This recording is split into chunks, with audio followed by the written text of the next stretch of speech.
What's up, you guys? Steven back again with Magic Metal Money. Time Spiral Remastered is upon us. Everyone's excited. The EV is high. Yeah, prices of the boxes are a little higher, supplies a little tighter, but overall, everyone's excited about the product. There's great cards in it. The draft format is hopefully going to be fun. We're all excited to figure that out. Well, why am I going to bash this set today? It's because they did me dirty.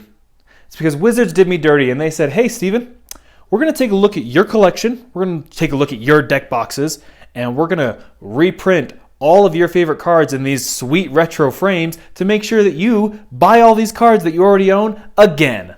I'm not happy about it. I'm not happy at all. Time Spiral Remastered looks awesome. All right, I'm just going to say it. We all think it. It's true. The set looks great. The cards are cool. It's going to be fun. It's a cool idea for a master set. It's been, 20 years since they've done Time Spiral, so let's revisit it. But why'd they have to go and do this? Why'd they have to go and print all my favorite cards with these awesome retro frames, so now I have to go buy all these cards again? Am I going to? No. Let's calm down. I'm not that dumb. But I want to, and that's the worst part. I want to go buy all these cards. I mean, just look at all the cards they did for my Mono Red Prowess deck. You know, we got Bedlam Reveler, we got Lava Spike, we got Monastery Swiftspear. You know, we already just barely had the reprint with that beautiful Kurama version, right? That Rose Whip looks like Kurama from Yu Yu Hakusho and the Secret Lair. And now we've got this retro frame with the original art.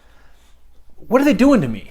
Like what are you doing to me? You want me to go and buy all these cards again? I love retro frames. Those original frames are just, they're awesome. Like those are what Magic cards are to me. I mean, the first set I ever bought as a kid was 7th edition with those simple retro frames. And yeah, those are whiteboards. You can trash them all you want with all the alternate arts, whatever. I'm not here to talk about 7th edition. I'm here to talk about retro frames and how beautiful they are. They're more simplistic. They're just clean, straightforward. Yeah, we got that beveled edge on the side. I mean, these are just gorgeous cards. I mean, look at these. I'm just going to have these going on the screen for a little while. These are awesome.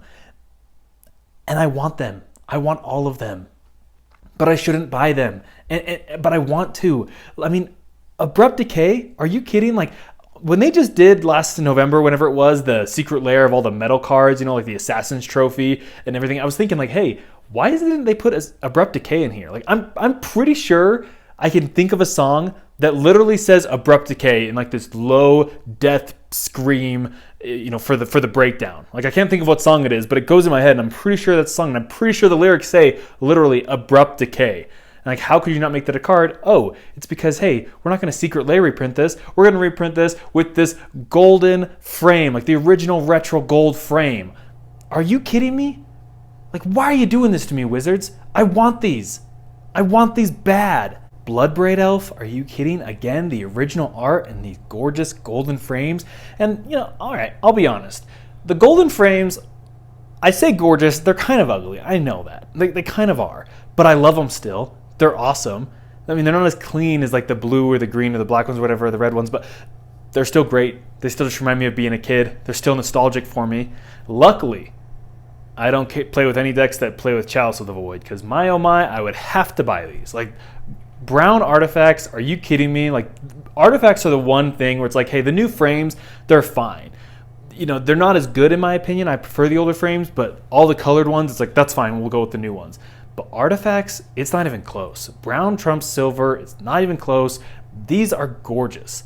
And I'm glad I don't have to play with any of these artifacts and go out to buy them, because that one I would not be able to compromise. I just couldn't resist it. There's no way I'd have to get these new ones. It is impressive that they did target cards that are really playable. Like, this is very much in tune with the player base to say, hey, we're going to reprint these cards, right? We're going to reprint all these cards, and we're going to give this set something that people actually want. These are all playable cards. Like, the rares and the mythics in these, if you just look at them and you just like, you're familiar with all these cards, like M25 or not M25, whatever it was, Masters 25. I guess that was M25. Masters 25, there were some cards in there. It's like, no one even knows what these cards are in the rare and mythic slot, But here it's like, hey, we all know these cards. These are all playable. They really said, hey, let's go and just grab all these Commander and Modern and Legacy staple cards and let's reprint them. And the set's awesome for that reason. Like, I'm all about this set. But I'm not happy with you making my collection obsolete, because now I can get new, prettier, old, prettier versions of these cards. It's tough, and I'm frustrated about it. Dismember, interesting art choice, not my favorite. Oh man, the Lingering Souls. if the Lingering Souls had the original artwork, like there is no question. The card's not even playable anymore. Like Lingering Souls hasn't been playable in Modern for years. I don't care. I'm going to play it. I'm going to shove it into a deck anyway because it has those retro frames. And with the Tombstone for the flashback, I mean, a lot of players have never even seen cards that have the Tombstone up by the card name. Like this was something so old. It wasn't done for very long. I mean, what was it? Was it Onslaught? No. What set? I can't think of the set, but you know, this is something that wasn't done much. So to see these flashbacks to older eras, it's beautiful. Not flashbacks, I did not mean to do that. It's honestly awesome. Like these cards are so great. But why you gotta do this to me, Wizards? Gurmag Angler. Oh my gosh. So simple. The bubbly, swampy frame. It's just gorgeous. I love it. Leyline of the Void. Yes, this is the better art. They nailed it with the art choice on this one. I just can't do it. I can't do it. I already own these. I can't buy them. Now, Liliana's Triumph. This one was brilliant, right? Because Liliana's Triumph, this is more of a Legacy card. And yeah, I don't play Legacy in paper. I do play online. Legacy, I mean, it's a format that's difficult to access because of the price barrier with the dual lands. But online, no reserve list, super cheap, super fun format.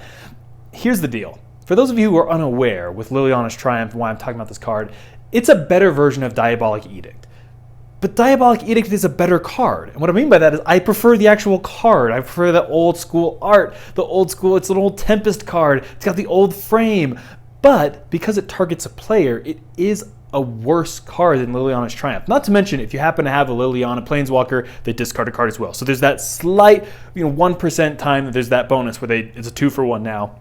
And they're sacking a creature and discarding a card, which is awesome. But even aside from that, it's a better card because it's each opponent. It doesn't target, right? So you can't get Veil of Summered for this. For that reason, Liliana's Triumph is the more powerful version of Diabolic Edict, but you don't get that retro feel. Well, now they said, hey, for those of you who love Diabolic Edict, you want to make sure someone can sack their Merit Lage and you got an answer to the Merit Lage token.